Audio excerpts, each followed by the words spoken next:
Bonjour à toutes et à tous et bienvenue donc, pour ce nouveau webinaire proposé par Mano Médical et présenté par le docteur Tarek Bouzoura. Mano, tout d'abord un petit mot pardon, sur Mano Médical, ce que nous faisons, puisque nous concevons et distribuons des matériels médicaux pour les vétérinaires. Notre objectif est de vous proposer des matériels spécialement adaptés à vos besoins et de vous accompagner au travers de tutoriels, de guides pratiques et de formations.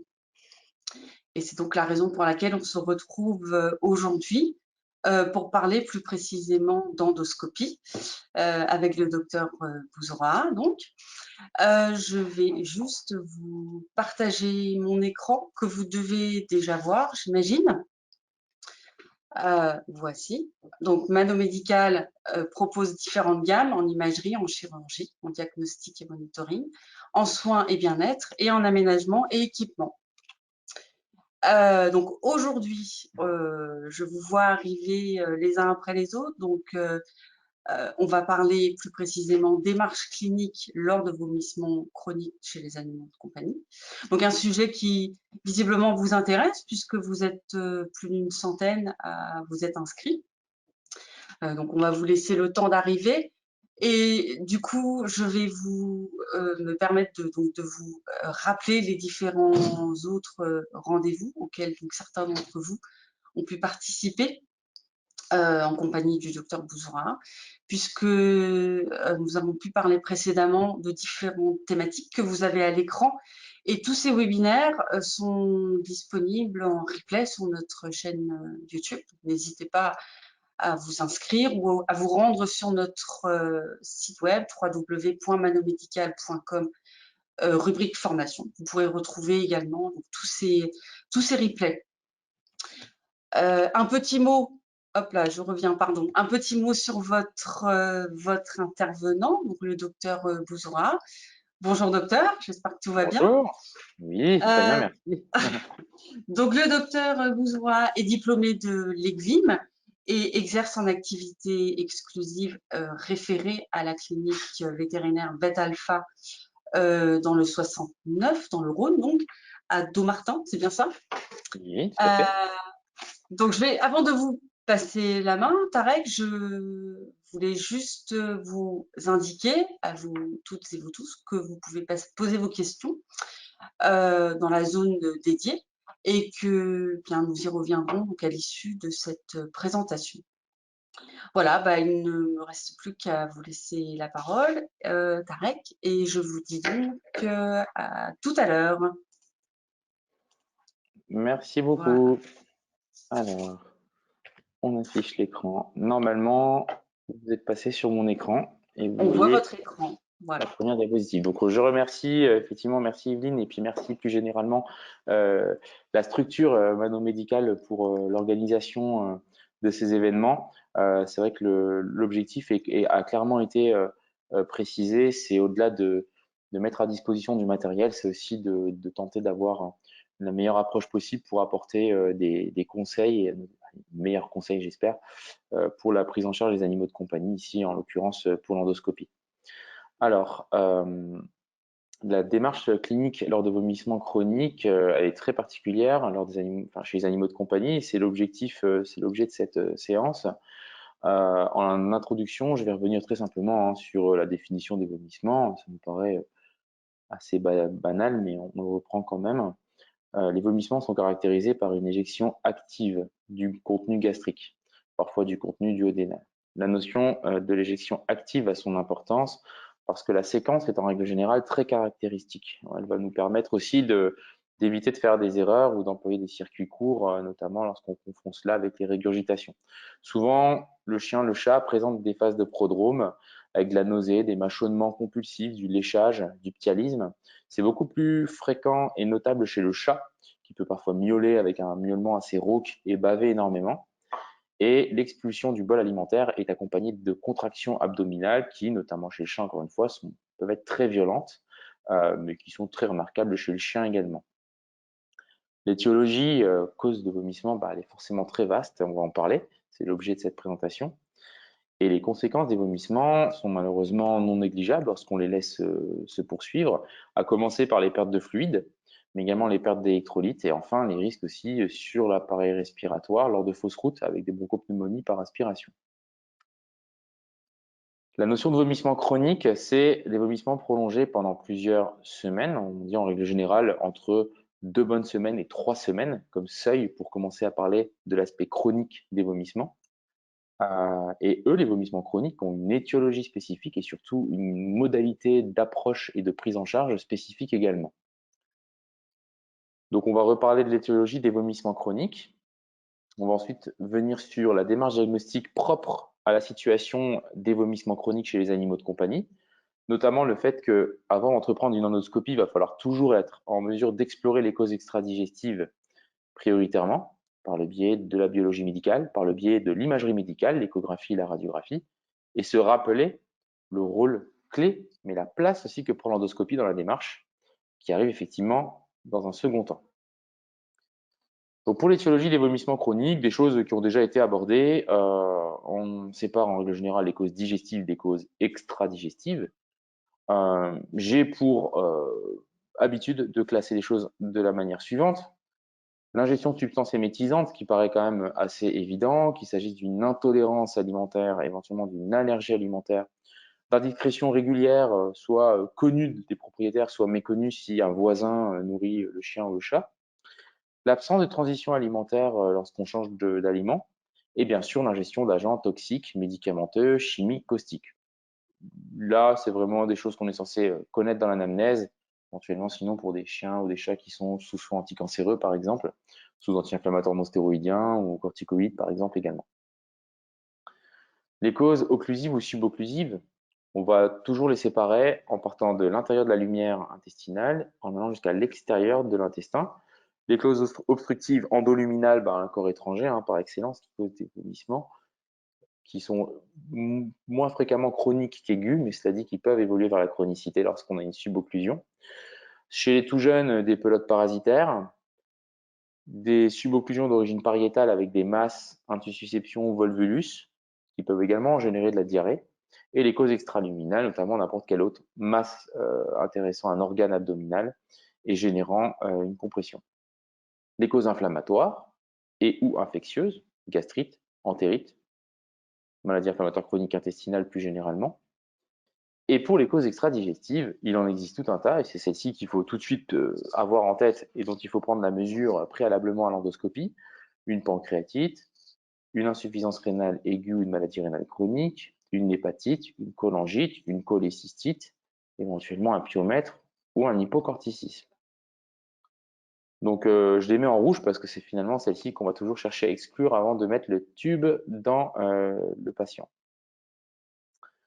On va forcément chercher à avoir des orientations diagnostiques à la faveur des données que les propriétaires nous communiquent dans l'anamnèse, la nature des vomissements, la composition des vomissements, la temporalité des vomissements, est-ce que les vomissements sont rapprochés ou non de la prise alimentaire, la présence ou l'absence d'hématémèse, et toutes les données de l'anamnèse et des commémoratifs, bien entendu notre examen clinique.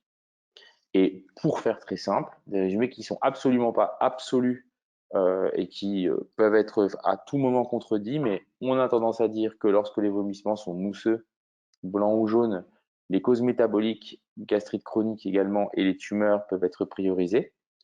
Lorsqu'une hémorragie est présente, on peut envisager la présence d'un ulcère, d'un toxique, d'une cause métabolique également, ou d'une tumeur qui saigne. Lorsqu'ils sont alimentaires et postprandiaux, on peut envisager une cause obstructive, métabolique, ou éventuellement, chez certains chiens, une ingestion trop rapide.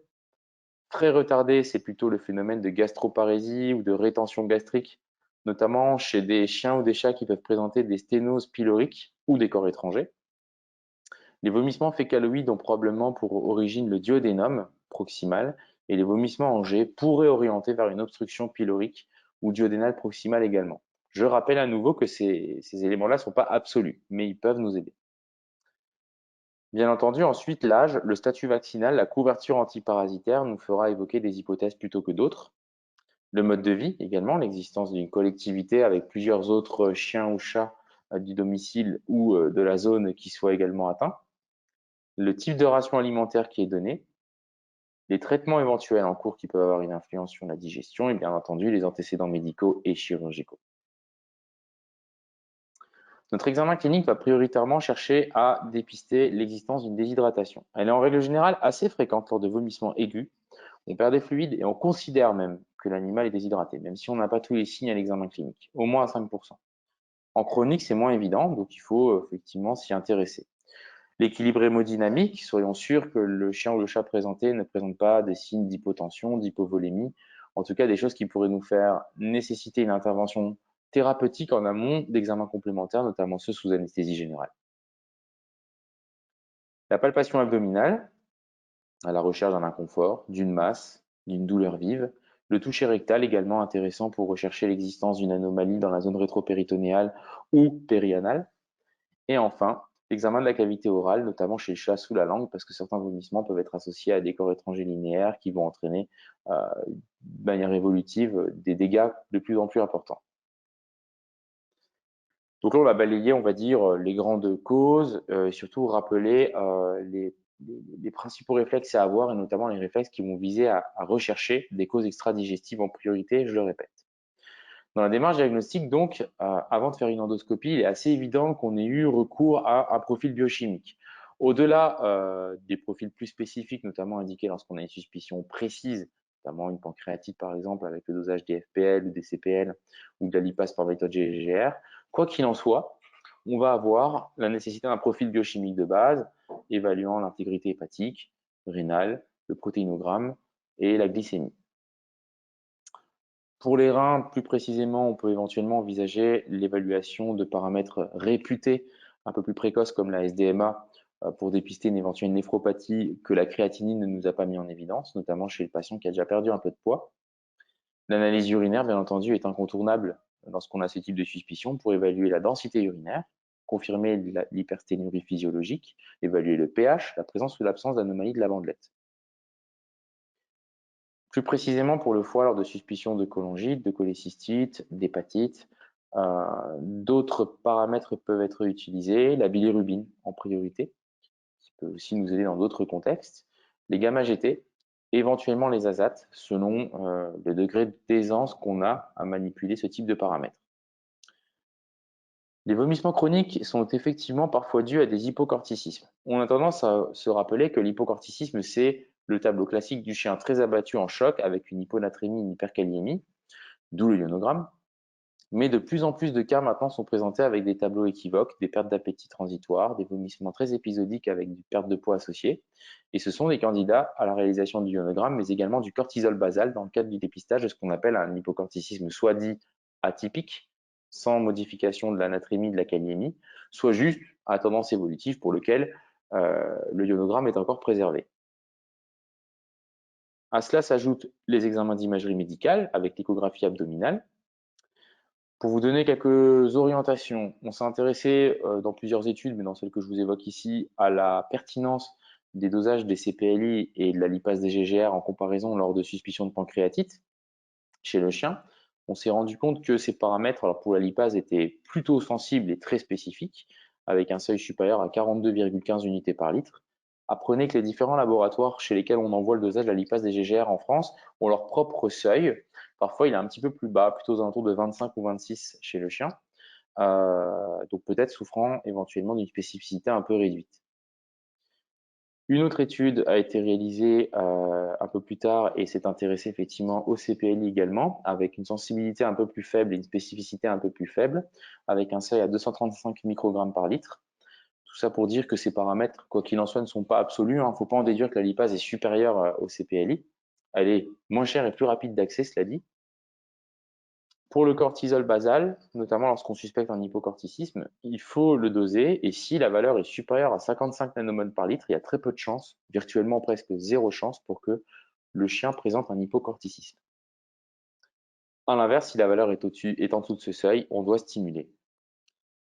En ce qui concerne ensuite l'apport de l'imagerie médicale, pour ne pas être dans le catalogue et être trop exhaustif, les indications en endoscopie seront toutes les visualisations d'anomalies à l'échographie qui vont concerner l'estomac et le début de l'intestin grêle.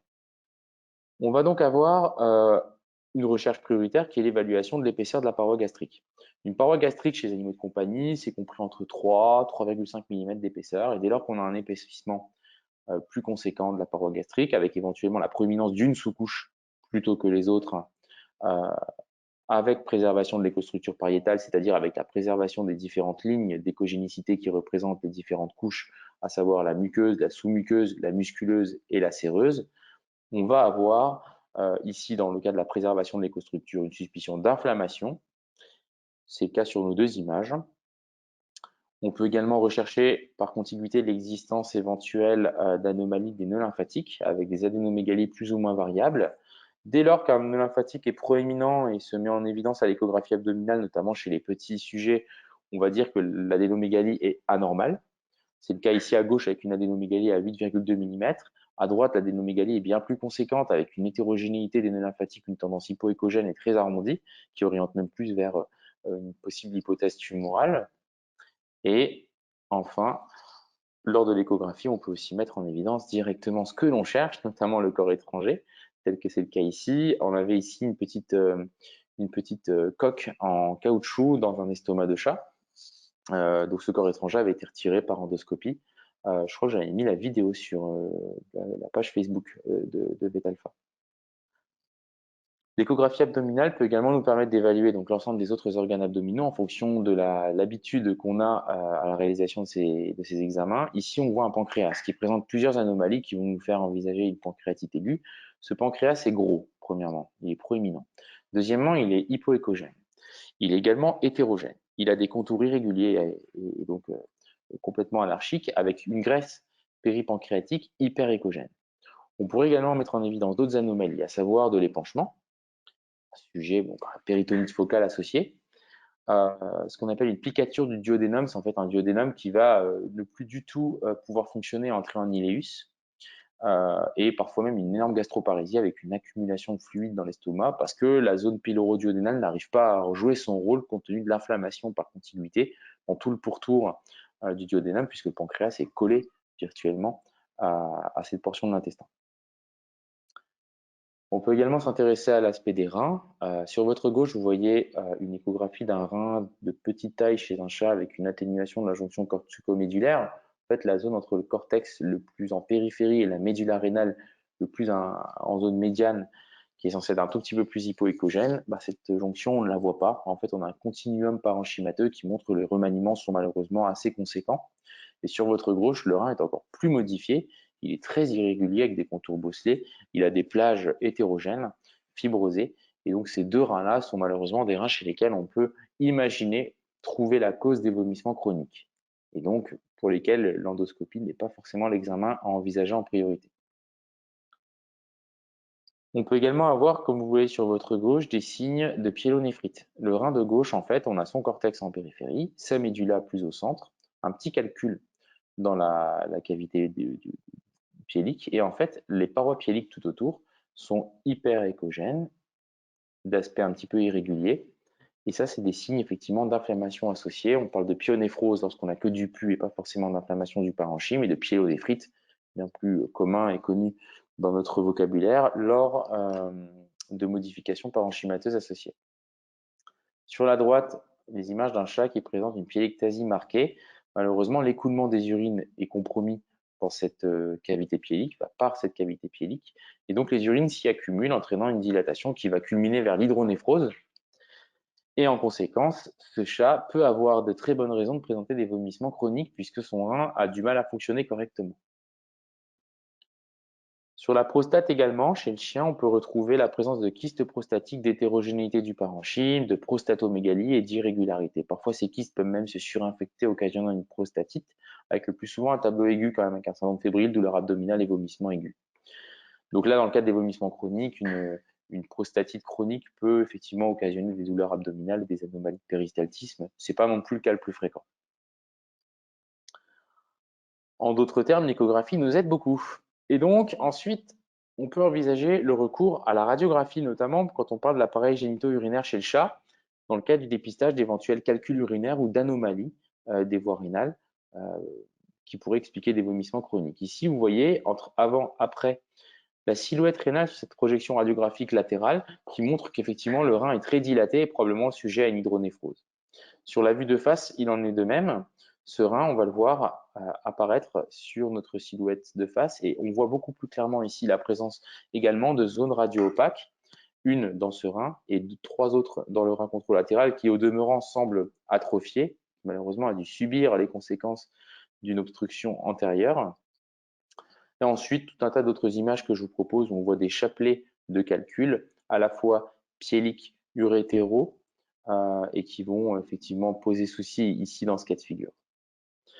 Donc, à savoir que le recours à l'examen endoscopique nécessite donc la réalisation préalable des dosages sanguins nécessaires pour investiguer les causes extradigestives et d'emploi de l'imagerie adaptée également.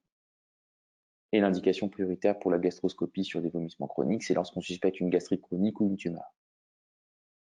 Pour la place d'endoscopie, lors de notre démarche, je vous renverrai à un des webinaires qui avait été diffusé déjà il y a un petit moment maintenant, il y a quasiment un an en fait. C'est un webinaire dans lequel effectivement je parle de la méthode, de l'indication de la gastroscopie, de pourquoi on la fait et de pourquoi également on ne va pas la faire. Donc il y a également là-dedans la description de l'examen, étape par étape, le décubitus, les différentes zones à regarder avec des images qui permettent de comprendre où on se situe dans la zone gastrique et duodénale. Donc ce webinaire est disponible sur YouTube comme l'a indiqué Yveline en début de présentation. Et ensuite, on va commencer on va parler de cas cliniques, l'objectif étant de vous mettre à contribution et d'envisager des petits questionnaires. Donc Diva, c'est une cavalier King Charles femelle de 3 ans qui est présentée pour des vomissements alimentaires depuis 1 mois. C'est une chienne qui a été mise donc sous aliments hyperdigestibles, du Royal Canin gastro-intestinal, du Wills ID, du Purina-Even, peu importe. En tout cas, des choses qui lui permettraient théoriquement de mieux digérer. Malheureusement, ça n'a pas marché. En dépit de tout ça, elle garde un bon état général et un poids stable. Elle n'a pas d'autres signes cliniques. Voici la question qui vous est posée. À l'issue donc dans cette question, quelle affirmation est fausse? Petit a, nous disposons de suffisamment d'informations pour démarrer la démarche. Petit b, la cause des vomissements est obligatoirement digestive, dans le cas de Diva. Petit 3, l'essai diététique est suffisant pour confirmer l'absence de réponse. Petit 4, il faut explorer les causes extradigestives en priorité avec les examens biologiques, puis recourir à l'échographie abdominale. Alors normalement, on va se mettre en place le système de questions. Et normalement, on a accès à vos réponses et je les commande bien sûr pour vous embêter un peu. On va vous laisser un petit moment pour envisager de faire le bon choix. Raisonner par élimination, hein. Il y a beaucoup de choses vraies effectivement sur cette diapo.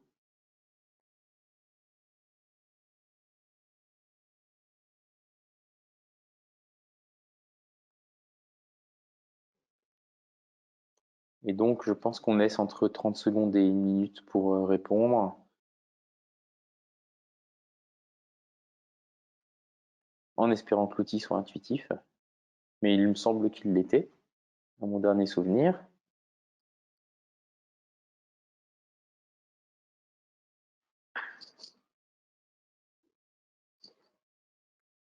Très bien. Alors, est-ce que j'ai accès aux réponses?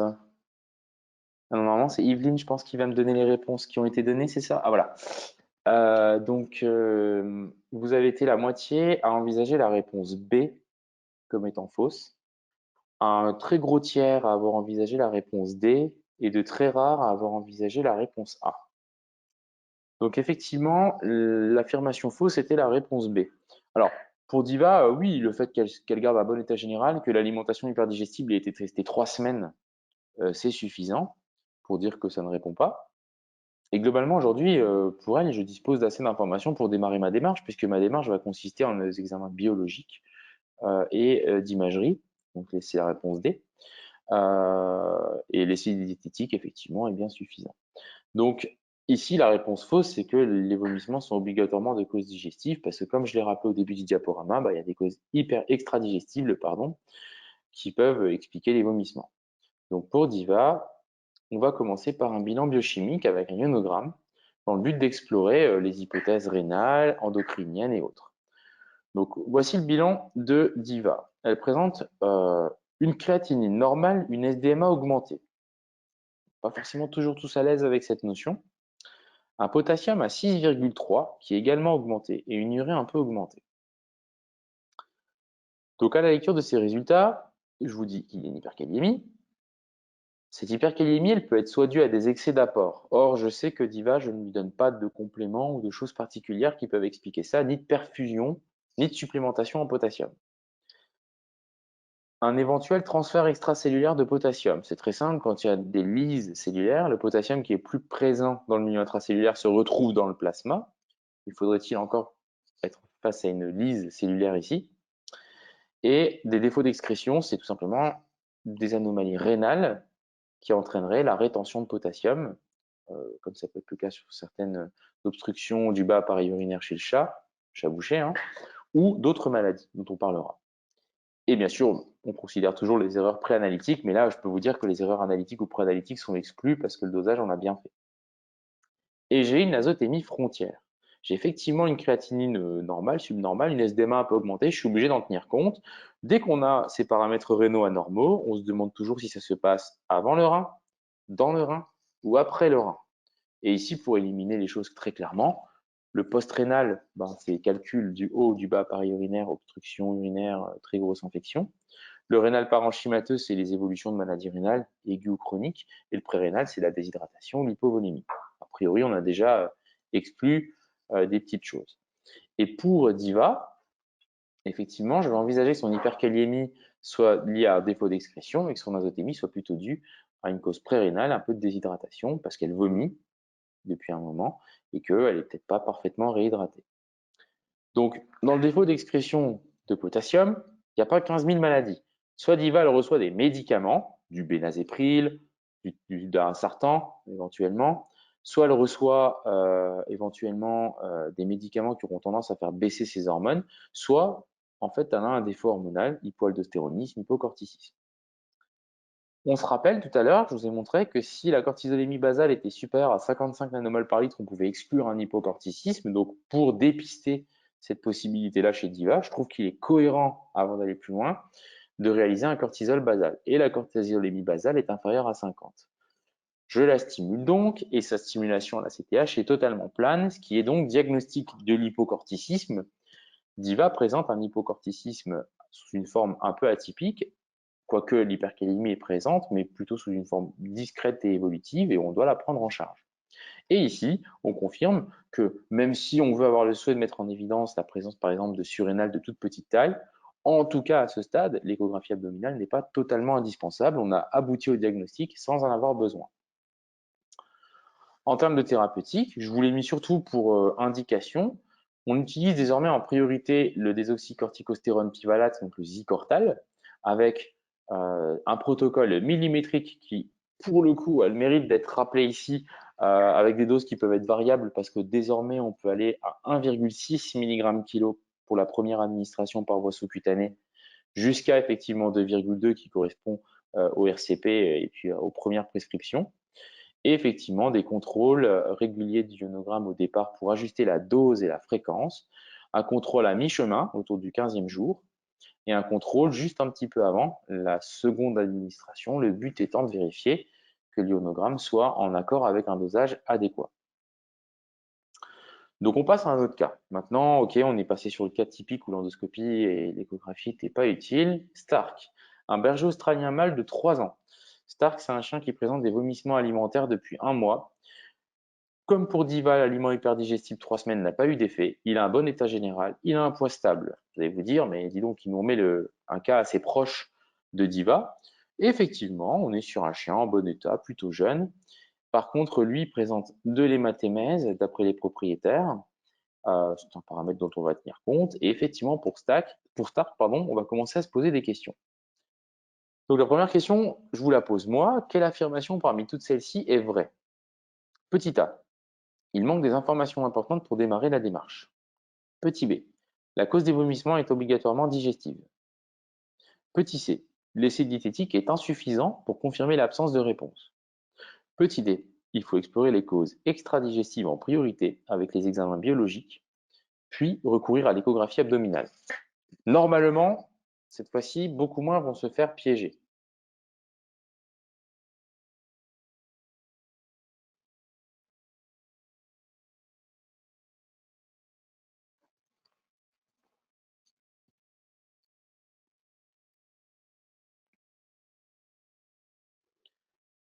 Donc, il y a beaucoup de phrases qui recroisent ce qui a déjà été évoqué pour Diva. Le but, c'est forcément de vous réimprimer des phrases clés et justement pour ne pas être trop dérangé par certaines affirmations et converger vers idéalement l'endoscopie puisque c'est le but de cette présentation.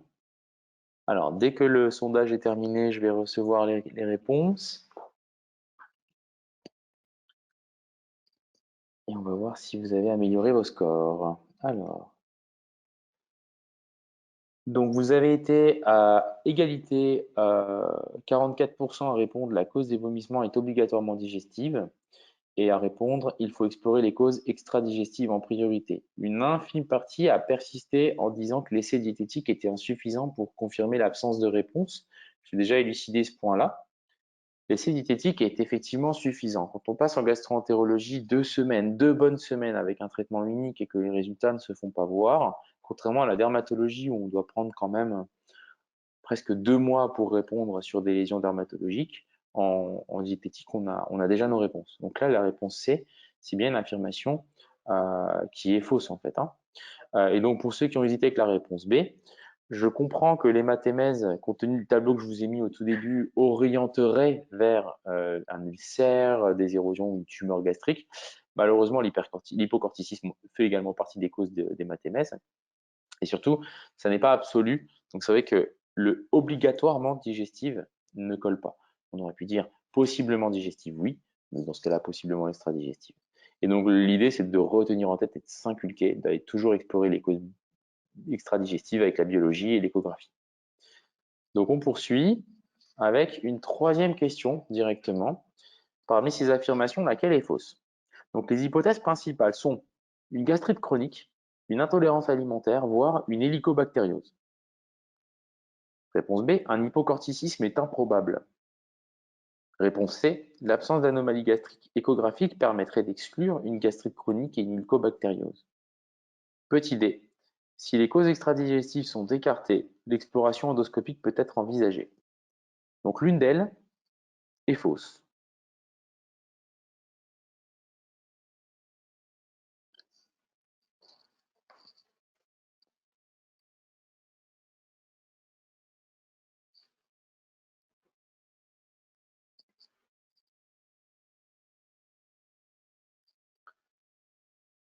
Donc là, normalement, vous devriez avoir vraiment je l'espère, des réponses collégiales. Il y en a vraiment une qui doit nous embêter un petit peu dans la façon dont elle est formulée.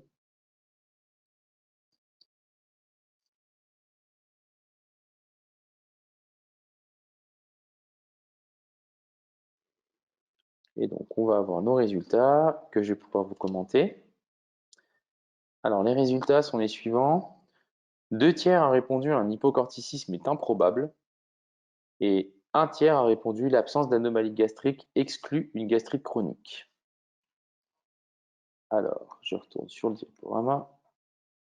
Effectivement, l'hypocorticisme est improbable, c'est faux. Parce que même si on a de l'hématémèse et que ça oriente vers les premières hypothèses qui correspondent à la solution A qui est vraie, gastrite chronique, intolérance hélicobactériose, malheureusement aujourd'hui à ce stade, on ne peut pas l'exclure. Donc Start, c'est un candidat effectivement, quoi qu'il en soit, au ionogramme et au bilan biologique.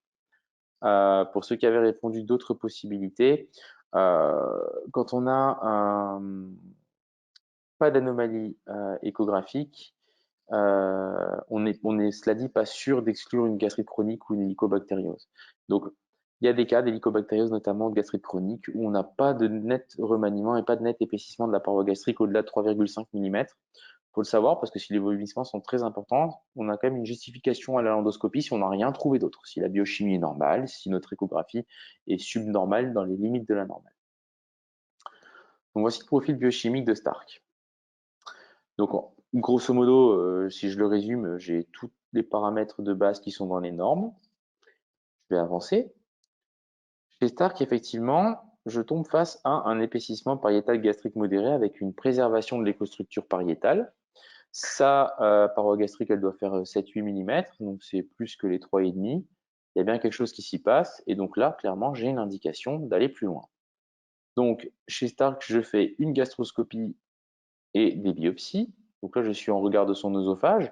Je vous renvoie au diaporama qui a été mis en ligne sur YouTube sur l'examen gastroscopique, hein, comme je vous l'ai dit, en octobre dernier, octobre 2021, qui rappelle l'iconographie normale et l'iconographie anormale. Et voici chez Stark sur quoi on tombe. Donc là, on est dans l'estomac. On regarde les plis de la muqueuse gastrique, donc dans le corps. Ces plis sont normalement des plis qui sont fins, réguliers et harmonieux. On pourrait déceler une certaine forme d'ordre dans l'organisation des plis. Ici, je tombe face à un pli subnormal, un petit peu gros tout de même, je trouve. Un deuxième pli subnormal, gros et un petit peu irrégulier. Quand on le regarde d'un peu loin, on a l'impression qu'il est un petit peu granuleux. Et quand on va sur la droite d'insertion de ce pli, on se rend compte effectivement qu'on a des espèces de plages, donc on saurait expliquer la nature.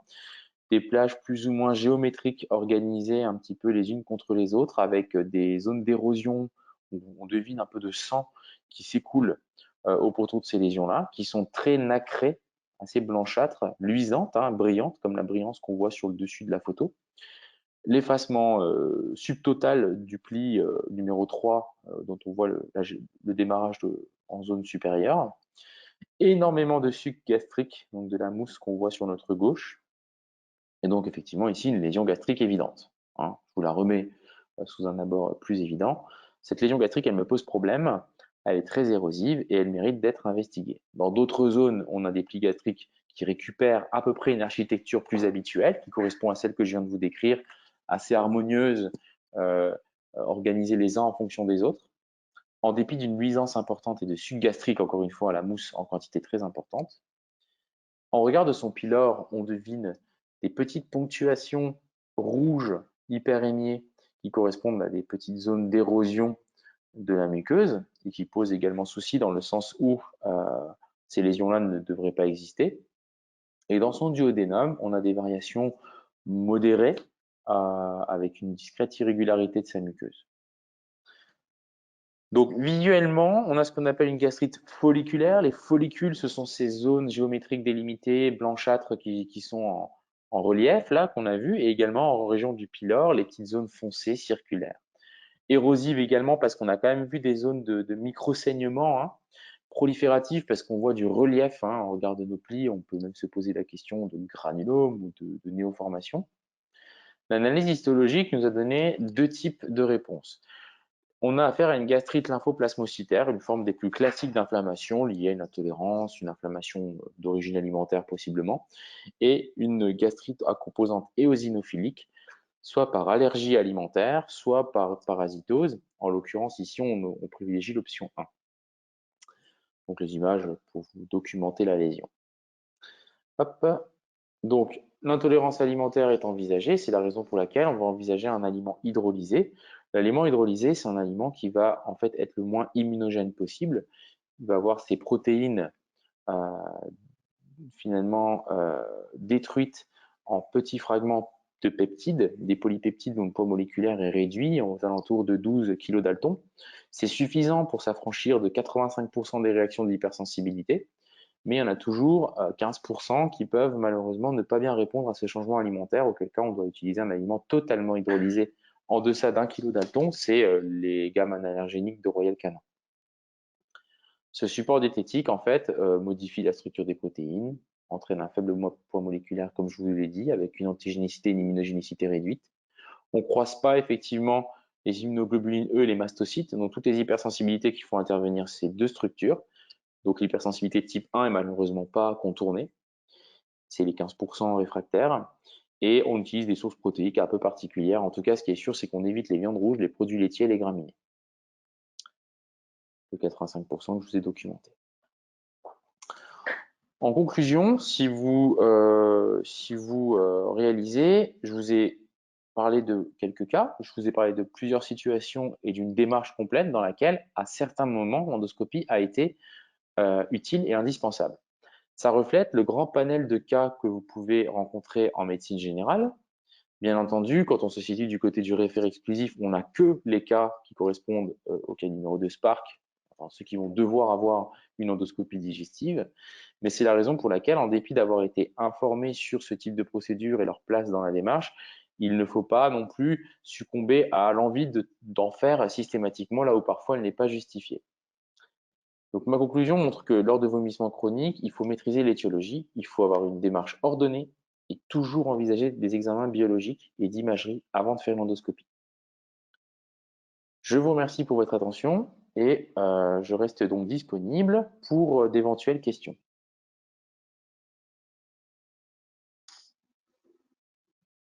Merci Tarek, merci pour votre intervention. Merci. Alors effectivement, si vous avez des questions, n'hésitez pas à les poser dans la petite fenêtre qui s'affiche sur votre écran. Nous avons, je pense, quelques minutes devant nous pour y répondre.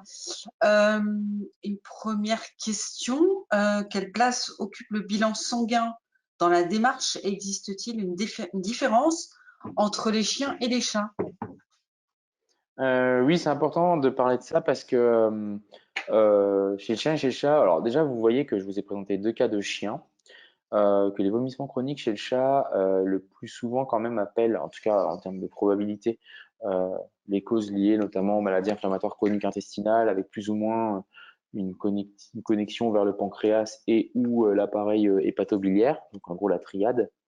Quand on est dans un contexte de triade, c'est pas réellement via l'endoscopie qu'on avance, hein, on avance avec d'autres examens, notamment en priorité le bilan sanguin, l'échographie, et ensuite des prélèvements type cytoponction de nœuds lymphatiques, biopsie étagée chirurgicale du tube digestif pour différencier une mycide d'un lymphome, biopsie hépatique éventuellement, cholécystosynthèse pour la vésicule biliaire. Donc pour l'espèce féline, j'aurais tendance à dire que la systématisation de la démarche que je vous ai évoquée là n'est pas forcément applicable. Sur les vomissements chroniques de chat, c'est très rare d'aller à l'endoscopie. Pour vous donner une idée, en plusieurs années, j'ai dû faire peut-être 10 à 15 fois plus de gastroscopie chien que chat. Non pas parce qu'on n'a pas beaucoup de chats candidats, mais c'est parce qu'en fait, on trouve assez souvent des anomalies échographiques ou biologiques qui nous font nous orienter vers d'autres choses ou qui nous font privilégier une démarche faisant intervenir d'autres types de prélèvements. Après, pour la partie bilan sanguin, moi je voudrais juste tendance à dire qu'il est systématique. Il faut juste jamais entreprendre un examen endoscopique sans avoir au moins exclu les grandes lignes. On a toujours l'air un peu bête s'il y a une insuffisance rénale aiguë, s'il y a une atteinte de la vésicule biliaire super marquée, qu'on a commencé à partir dans une démarche de surcroît, parce que dans un estomac, il y aura toujours des lésions histologiques. Si je prélève des biopsies chez un chien qui va très bien, j'aurai quelques lymphoplasmocytes, éventuellement quelques hélicobactères, et il faut savoir quoi en faire et leur pertinence diagnostique. Voilà.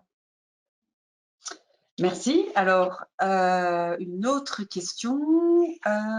Lors de doute, quant à des régurgitations, est-ce que l'endoscopie digestive haute est tout autant indiquée? Et si oui, quelle est sa place dans la démarche par rapport au bilan sanguin ou à d'autres examens éventuels en amont? Alors, effectivement, là, on parle vraiment des vomissements. Quand on est dans le côté régurgitation, le point clé, c'est de se rappeler qu'il y a effectivement l'œsophage qui est en priorité ciblé en termes d'anomalie. Donc, bien sûr que l'endoscopie digestive haute passant par l'œsophage peut avoir un intérêt pour dépister une œsophagite, un corps étranger œsophagien, des anomalies autres, notamment gastro-œsophagiennes. La problématique, elle est multiple ensuite. C'est que lors de régurgitation, on sait que la radiographie thoracique peut nous aider à mettre en évidence deux entités qui sont notables et qui font prendre beaucoup de précautions au pourtour des procédures de soins. Premièrement, le méga-œsophage. Deuxièmement, le corps étranger œsophagien. Si on a ces deux choses-là, c'est vrai qu'il n'est pas imaginable qu'on aille directement à l'endoscopie, qu'on tombe nez à nez avec ce type de lésion sans avoir eu une radiographie thoracique préalable. Donc elle prend la même place que l'échographie abdominale, par exemple, ou le bilan sanguin. Et de surcroît, lors d'anomalies œsophagiennes, il y a quand même des maladies qui peuvent entraîner des mégaœsophages ou des dysmotilités.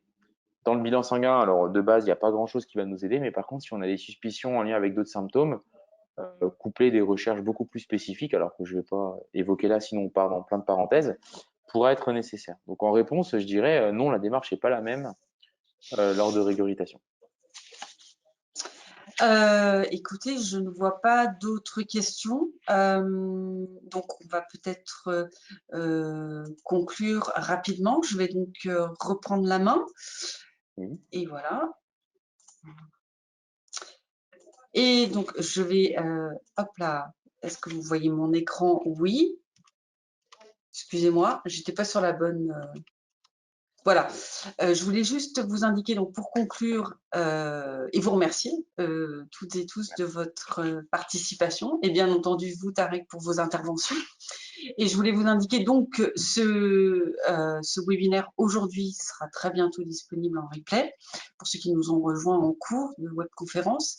Et je vous remontre, j'en profite pour vous remontrer à l'écran les webinaires précédents, donc animés également par le docteur Bouzourin, autour de l'endoscopie. Donc toutes ces webconférences sont disponibles sur notre chaîne YouTube. Donc n'hésitez pas à vous abonner à notre chaîne pour y retourner régulièrement et regarder ces webinaires ou d'autres. Je voulais également vous proposer de nous laisser un avis sur ce que vous avez pu voir aujourd'hui. Et puis, n'hésitez pas à nous laisser également vos suggestions sur tout autre sujet qui pourrait être abordé autour de l'endoscopie. Donc, en tout cas, merci encore une fois à toutes et à tous. C'était notre dernier rendez-vous pour 2022, en tout cas autour de l'endoscopie. Donc, en attendant, très bonne après-midi et à bientôt. À bientôt. Merci beaucoup. Au revoir. Au revoir.